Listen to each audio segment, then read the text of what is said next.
let's hear a bit more from him, because when we did these clips to me, it was just magical, wasn't it? It was. I mean, I still laugh now. I honestly, we greeted each other as we always did. A big hug.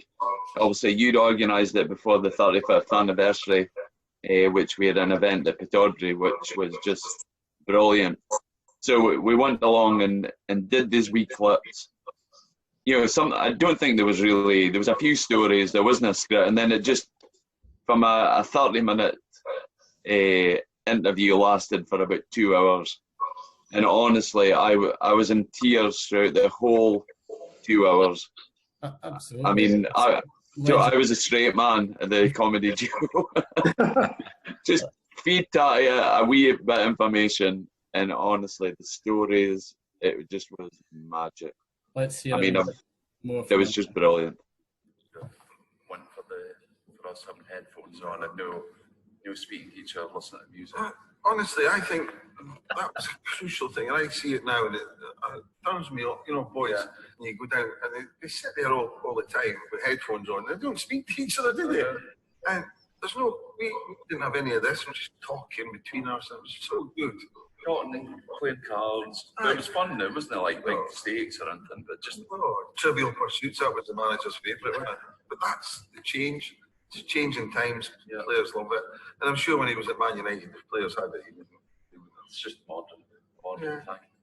If you're not with your headphones on, you've got your phone or your laptop. Modern technology. But we never had anything like that, did we? It was fact. There was nothing.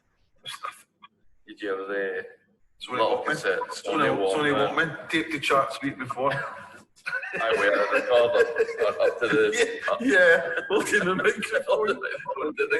To your radio. Waiting for the top 20 chart.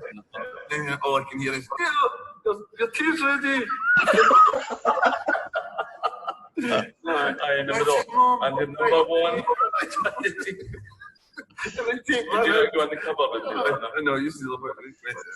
Here's number one. You learn how to tape. The next thing was try to change the tape and that. Put on the other side. Oh God. Johnny loved a pair of brown cords, didn't he? Corduroy everything, didn't he? One McMaster, didn't he? Because he came from Greenock, thought cords were luxury. And a tin of spam. So that's why he got nicknamed Spammer, because Spam Valley, wasn't it? Spam Valley, Greenock. But he was Big Alex gear wasn't actually. Oh no, it wasn't. It wasn't the best. Can you touch? He always liked a label, Big Alex. But that didn't mean to say it was quite nice. No, some of the gear was quite loud in that Big Alex, and then he'd just go like that. Check the label. Then coming back to, don't check the label. Nah, there's no one touches Spammer. What about the rest of you? Were you the butt of his jokes on numerous occasions? Well, I think we all got our turn, didn't we, getting slagged for him? Yeah. But the thing was, Kevin, he always made fun about himself. He'd given you stick 1 minute, and he'd be making fun about himself the next. So it was just a great laugh, for all of us. The European trips, Kevin, used to love it, because we had to take our passports, right, and hand them over. I can't remember if it was wee Davy or Archie or whoever it was, right? So Tattie being Tattie would be up looking at the passport pictures, and there was some shockers. So as you can imagine, once he clicked on the one, I think Big Bozo, Jim Layton, his was a belter. He was like Buggles. He had this leather jacket on. All he needed was the Japanese fighter pilot glasses, and so and that just set him off. Neil just set him off. He just used to love it. And then we'd be on the plane.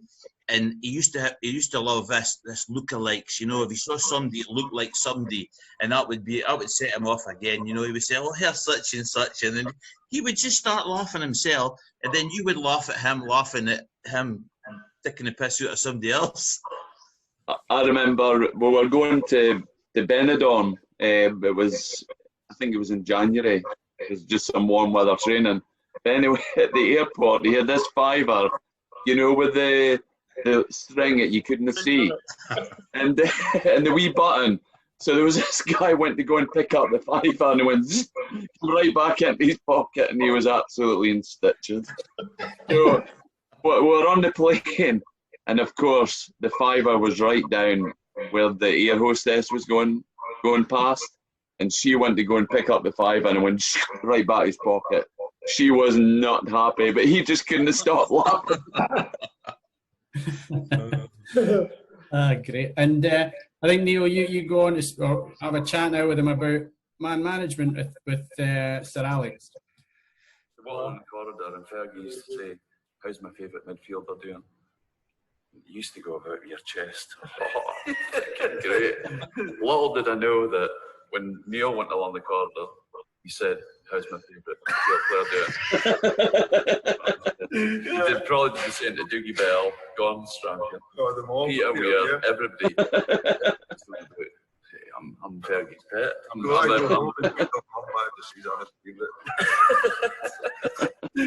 Little did we know it. He probably did that. But great man management. Well, you've been a manager. How do you manage somebody like Neale Cooper? I think you've got to take his personality into account, and the personality and the smile and the humour. I don't think he wasn't that difficult to manage anyway. I mean, he was a joker in the pack. He was a very good player. He was actually a treasure to have, I think, as a manager. I don't think there was any kind of a second thought or any kind of a sometimes you can get bad eggs in the dressing room, and we were very fortunate. I was fortunate to come into the dressing room where that wasn't allowed, and hopefully I carried that on, and the players that came into the dressing room, we didn't have that disruptive figure. So Neale Cooper was actually the type of person that a manager would just love to have in the dressing room, because he brought that smile, that humour, which is not easy to recreate in the dressing room. You're talking about that fiver. I mean, why do you do that? You do that because you've poured out your skill most of the time. When you're travelling back and forth, you've got so much time to fill in between the serious side of being a footballer, that if you don't have that humour, then there's a big vacuum there. And Tattie just felt that vacuum, so it must have been a dream to deal with. As far as Alex Ferguson was concerned, I'm sure that the old gaffer came across many more difficult players to deal with and to try and get the best out of. I think you just let Neil do what he was very good at doing, that personality coming out everywhere he went, and you knew that you could rely on him at 3 o'clock in the afternoon, when we used to play at 3 o'clock in the afternoon, to give you everything he's got. So I just think he was very easy to manage. Okay, we know the stories, and he maybe liked the odd night out, but I think all his other characters made up far more than the negative aspect of having to deal with maybe a player like Neil, maybe wanting to go out for a shandy or two, as Ben would say. Fantastic. Well, let's hear a little bit, because I think he did a mean impression of the manager, didn't he? I loved it because the boys knew I loved taking off the manager's accent, and the manager knew it. And he hated it, and sometimes trying to catch me out. Yeah, but it plays the players, Cooper is a rascal. Oh yeah, so I could do it, and the boys loved it. I just come in and did the wee team talks, But it was just a laugh. But the boys used to try and wind me up, didn't they? And I was often sent out of the changing room. I was sent out of the changing room and made to stand in the corner of the corridor. The only thing I was missing was a cone in my head, wasn't it? The dunce. And all these people were passing the changing room. Neil, what are you doing standing there? I said, "Oh, I've been sent out. I've been sent out of the changing room by the manager, What for?" I said, laughing again in his team talks, So you get players name wrong, didn't he? And I started laughing. Negative, horse rubbish. That's right. The Germans, Hamburg had this big striker called horse rubbish. The man at Fergie went on about saying, "He's got a great player, plays for West Germany, he's strong, quick, he's a good player." And he goes, "His name, horse rubbish."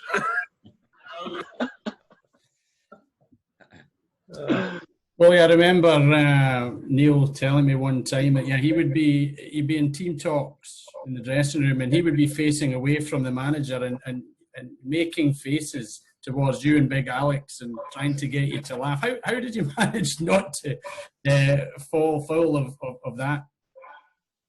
Well, I think when you've got Sir Alex or Fergus, who was known in these days, in front of you, then the last thing you're needing is someone, pulling the faces in the corner, because it was normally a serious conversation. But fortunately, I didn't have too many serious conversations with the manager. I think other players were more inclined to get the hairdryer, although we didn't know it as a hairdryer in these days. And then, of course, when you're getting the hairdryer and Tattie's taking the piss behind the manager's back, then that's a very serious situation to be in. But fortunately, I didn't have to encounter that on too many occasions. But some of the other lads, I'm sure, did. But yeah, and I'm sure that the manager knew it was going on. But he knew there wasn't. It was with humour. It wasn't to try and undermine the manager. Although people might, take it that way, it was just that was his personality. It wasn't really having a go at the manager. It was just the way he was, and why we loved him so much, and why he was such an important player in the dressing room. The manager knew that, and he put up with it. And yeah, maybe send Neil out into the corridor every now and again, but deep down, he would know that was a player you can trust, and that's what you need in the dressing room. You need a bit of humour, but you need to be able to trust the guys that you're in that dressing room with. And you can certainly trust everybody here tonight, and certainly Neale Cooper. And Andy, you were with Neil after his playing days in management. Any stories from then? Well, I think the humour was always there. His competitive spirit was always there, both as a player who went to management. He'd been so used to success, he wanted to continue it. But he had this great ability that he could add humour to just any situation. Johnny will remember, Johnny came up to Ross County when I was assistant with Neil for a while. And Neil inherited a lot of Highland League mentality when he took over. And he also inherited the kit man, an older guy called Davy Hamilton. Now, Neil absolutely loved this old guy, but that didn't spare the old guy from Neil's sense of humour. And the fact that the guy was actually deaf and dumb didn't help the situation in the dressing room. So, simple things like going for a pre-match meal, Neil would make sure he was okay. What do you want to eat, Davy? And Davy would do a sign like, a fish swimming, and Neil would order him chicken. This was just his way of having a laugh, and this went on. But one of the funniest things that ever happened with us and Davy, and Neil actually called him Davy the Dummy. He didn't call him Davy Hamilton, he just called him Davy the Dummy. You'll remember, Johnny. I remember. We played Albion Rovers, which, Albion Rovers isn't the nicest of stadiums. And Neil was, getting organised. Right, boys, what's happening. Right, everybody out, let's get warmed up. Right, Andy, you got the keys for the dressing room? Yeah, gave Neil the keys to the dressing room. And as he's going out, he shouts, right, is that everyone? I can lock the door. And he locks the door. So we're now sitting in the dugout, waiting for the ref to, get the game started. And just out the corner of my eye, I can see Davy the Dummy strutting down the touchline, and then he decides to sort of demonstrate to Neil where he was, what he was doing when Neil locked the door in front of the main stand, and he was actually giving Neil the in front of the main stand. And Coops goes, right, boys, to the subs. Now remember, the game has not even started. Right, subs, out you go and get warmed up. Out you go to try and but he absolutely loved this kit man and did everything for him, even locked him in the toilet, at Albion Rovers. So even before a game, there was always a sense of humour, And Johnny, you'll remember him, Davey was a lovely guy, He was a topper. He used to cycle into Ross County, and Coop could let his tyres down. You name it, he did something to him. That was He was a legend. Davey was a legend at Ross County because I played for Ross County Reserves a couple of times, and my dad was a signer, so he used to be able to speak to Davey. So he was there. That was back in 1978. So you're talking one of your managers' assistants there. He was a legend at Ross County. Yeah. But let's say even if you were a legend, you never escaped Tattie's humour. Even like when he was, giving players like a dressing down, because he could be volatile as well, in the dressing room. And maybe he picked up different things from different managers, but he was definitely his own person. And I mean, I was one that would maybe, because obviously I worked with Willie in the youth setup at Aberdeen, and I would try and maybe get players on loan, younger players up to some of the clubs that Neil managed, when I was assistant. And I wouldn't mention the player, as a young player came on loan who probably thought he was having a better game than he was, and Coop's answer to him was, "Look, son, get warmed up, you're coming off." that was his way of dealing with it, It was always humour, Fantastic. Let's hear again, because there were three famous games, I think, through that Winners' Cup game, and one of those was at Pittodrie. So let's hear Neil's version of how that went. We'll get that up. Oh, this is at the reunion, isn't it? Yeah.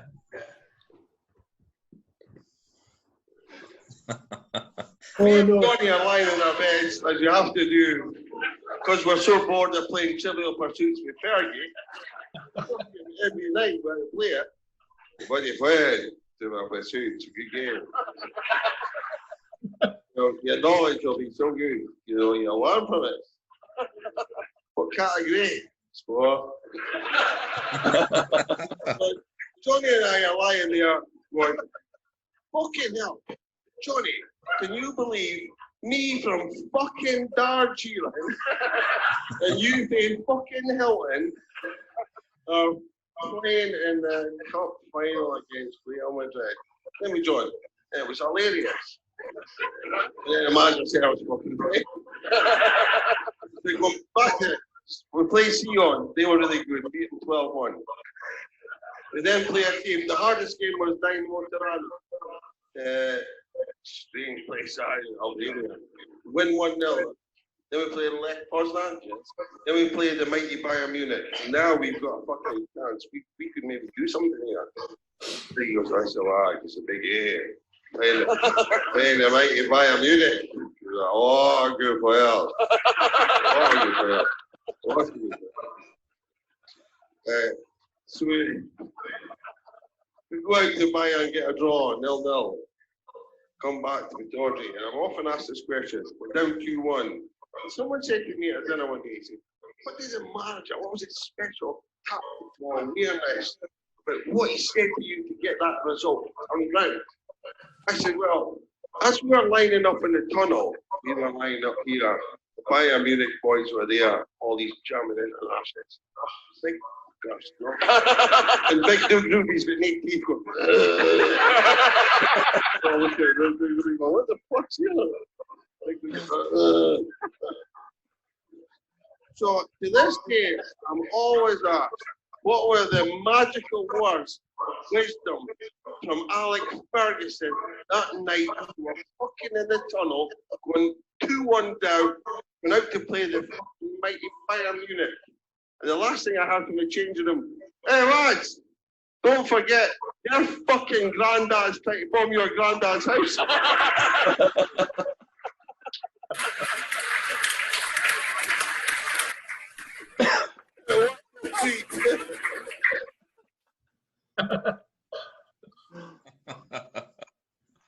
Oh dear. It must be true he said it. Yeah, true story, yeah, boys. Yeah, what a night that was, Kevin. That was, I think, the 35th reunion and at Pittodrie that you organised, and we had a great night. We met up in the afternoon at the hotel at the airport, and we all had a chat then, and and we were asked to come on the stage at different times. And you know, we had a green room as one of the boxes where we had our own bar. You know, Tattie was in there, and he always did. He always sweated. He was sweating all the time, wasn't he? He was always one that was like always hot, and you know, but he was always around everybody. I've got some great pictures from that night and video of that speech, and you can just see Archie behind them, just cringing about some of the things. I think the boss was quite ill at the time, but at the same time, I think we respected that he was ill. But you know, telling those stories on the night, you know, were fantastic. And fortunately, a few weeks later, you know, he was no longer with us. And, you know, it's incredible to think that that's 2 years ago now. I think one of my everlasting memories of that night as well, Ben, was everyone had to pick a song to come on to because it was Memories of Music from 1983, and Tattie, you know, I texted, "What's your song going to be?" And you know, the text came up, and I laughed as it came up. I'm like, and so yeah, that night he came out to "Too Shy" by K.W.A.D. I mean, could you believe it? Too Shy, and he took fully 5 to 7 minutes to go round the whole of the room, and we'll see a little bit of footage of that as well. He was loved, as you all are, by everyone around the room, but certainly took the longest. I think we ran out of music by about 3 minutes to get. I think he high-fived everybody about 5 times. It was just brilliant. Incredible. And any final thoughts? Because we're going to leave the last words, obviously, to the man we love. Anyone else? Any final thoughts? Ben? Oh, well, just the fact he came up with this pizza platter. Pizza platter was the thing for anyone from the Highlands after that. You know, Caithness, my mum and dad, any members of the family that came down to watch games. And I think Tattie came upstage with us a week in Gordon as well, and you know, his humour came up there, and you know, we had a few good nights, but it's just so sad that you know, all those memories. And you know, I've recently moved house, and I've looked through all my scrapbooks, and you know, all the great times we had, you know, all the great pictures. You know, it's just so sad that somebody like that's not with us anymore. And I just you know, feel for all his family, his mum Anne, and his sister Shirley, his family as well. Alex, his son, had a great speech at his funeral as well, and you know, the girls had some great words to say. So you know, he's much loved and he's very much missed. Absolutely. You know, we spoke to Shirley and spoke to Ellie and Amy and Alex as well to say that we're doing this. They're absolutely delighted that they're saying they can't wait to see the end product. So, you know, I think on behalf of them as well, thank you all for coming in. Johnny, let's... Yeah, I think just before we go, Kevin, I think that it is about Neil and it's about celebration of the Neale Cooper. And whenever you think about Neil, you've got to have a smile on his face. And I think that's my lasting memory of him. And the last time I saw him was in a taxi at that night. I was waiting outside, and I had to wait on him he was wanting to go back to see his dog, and he was sitting in the back seat, and of course he had the heart issue, and I was trying to get serious with Neil, you know, and ask him, you know, how is the illness, and he says, I'm not serious. He says, and I asked the surgeon, and you know, the surgeon says, look, here's these wee pills. If you start feeling anything in your arm, just take the pill and put it under your tongue. And Neil says, well, that's good advice. He says, see if I do that and it doesn't work and I still get the problem with the pains in my arm, what do I do then? He says, well, take another one out and put it under your tongue. And Neil says, oh, okay. He says, but if I do it a second time and it still doesn't work, what do I do? And the surgeon says to him, panic! And he just grabbed me from behind, and with that big laugh, you know that laugh that you're talking about, grabbed me from behind, laughed in my lung. You can't have a serious conversation with Neale Cooper, even if you wanted to. So that was my last memory of him, but so many happy memories before that. Yeah, Andy? Well, I think, as Willie said, you know, we've all got great memories of Neil. You know, both as a player and as a friend, and you know, his sense of humour. For me, it's a Sunday that I find difficult because for years now, every Sunday I would get the phone call, Andy, you'll never guess what happened to me last night. And there was always a story, there was always something that happened. On some occasions I had to pick him up from, he'd been at a party, I had to go and get him on the Sunday. But you know, we're talking, you know, 25 years, I would get a phone call on the Sunday, you'll never guess what happened to me last night. And that was Neil, full of life. You know, he loved his family. He certainly loved us guys, his ex-players and friends, and loved his supporters. But I think he loved life, and I think that's the way I remember Neil more than anything. You know? Ben? No, I think what I said there was just the friendship that we had, and you know, that was both on the pitch and off the pitch. You know, we've been on holidays together, and you know, I even kept in touch with him when I came down to England. He played for Aston Villa. I mean, up and stayed for the weekend when we played there, and even when he was manager at Hartlepool, he came down to Colchester, which is about an hour away from Norwich. I went through to the game as his guest, and they won 2-1 away that day. He was buzzing, absolutely buzzing. You know, as a manager should be after a victory away from home. Invited me into his dressing room, and even then he was still the same Tattie. You know, joked about they were different people, you know, different football club, but he was still the same Tattie. And you know, I was very fortunate to just. And as I say, it's so sad he's no longer with us. Simi? Yeah. Well, I spoke about this young pup. It came in, but we become great teammates, as I said, in all the big games. You know, the midfield too was Simpson and Cooper. And when you think of Neil, he was talented, determined, he was a winner. You know, he just was a fantastic midfield player to play alongside.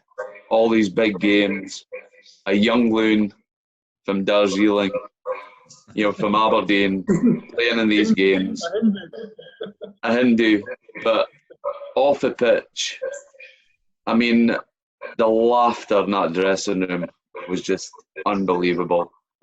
And I think, you know, the sadness, I keep on thinking through the great memories, and the memories I've got of Neil are laughter, friendship, and that thing that we did at ABC that you've showed tonight, and also the 35th anniversary at K.W.A.D. What a laugh. He was the star of the show, and for me he's still the star of the show. And Johnny? We saw you with Ali a couple of weeks ago. Very emotional. Yeah, well, yeah, as I said, Kev, he was my roommate for 10 years, you know, and before that we played football together as kids. We were ball boys at K.W.A.D. We played for the select team, you know, we did quite a bit together. But Willie says, you know, he just lit up the dressing room. He was the central point. He was our character. And he just got everybody laughing. We had a special dressing room, you know. The bond between the guys was just fantastic, and he had a massive part to play in that because he was just such a lovable rogue, you know. I mean, we could go on here all night and loads of stories to say, but for me, I like to keep them to myself, you know, as much as as some of the boys will know, but. What can you say about him? You know, I loved him a bit. Simi said it as well. You know, it's hard to believe that he's not with us. You know, he should be here. He was the youngest one of the group as well. You know, which is even makes it more sad. You know, but we'll still have all our fond memories of Neil, and they'll live on. Well, listen, guys. Thank you so much for sharing your tales of Tattie, mixing them with Tattie's tales. Thank you to Ali Beg for letting us use the video at the start. It's one he's done especially for the 2nd anniversary. Thanks to AVC for clips that we did and have shown again tonight. But mainly thanks to you guys for sharing your memories.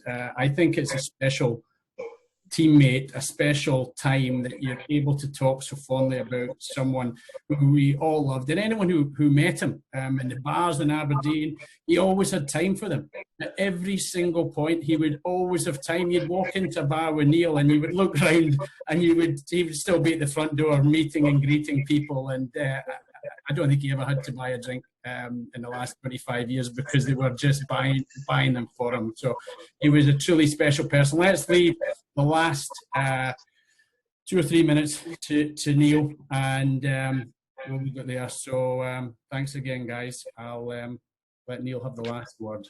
God bless you. Cheers, boys. Cheers, Neil.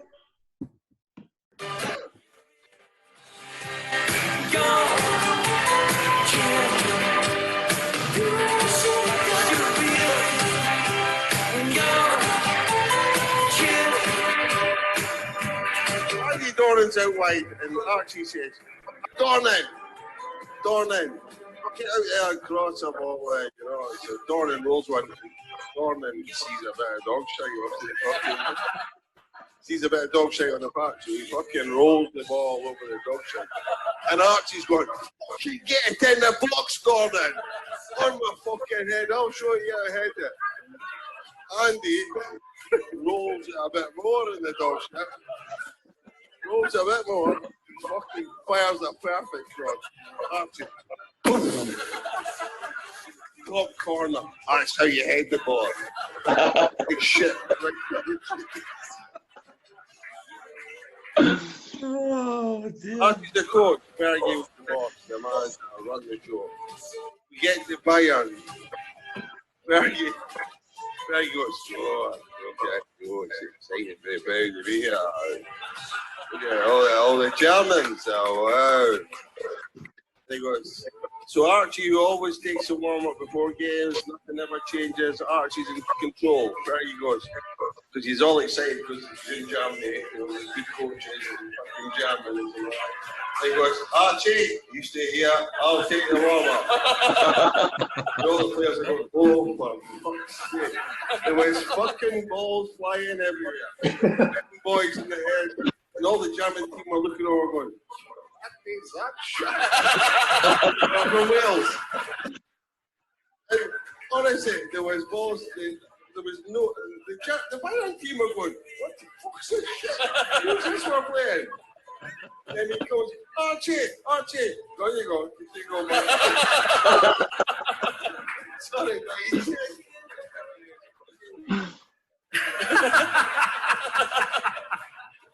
Listen, Kevin, I was a young boy born in India, so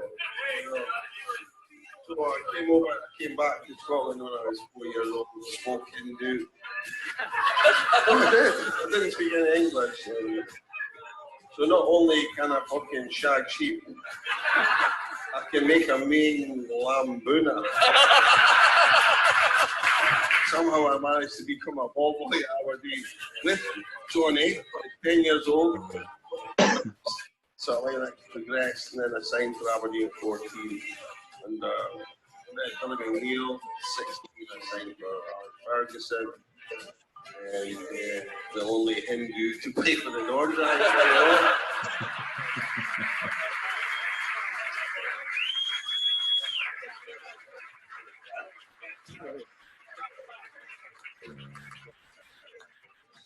Sure, all the German staff are looking at us. This will be a bottle. They can't even punch the bottle. I think everyone really wanted Aberdeen. I said, playing. And the whole football was burst out laughing. There's balls flying everywhere. It's a shambles. You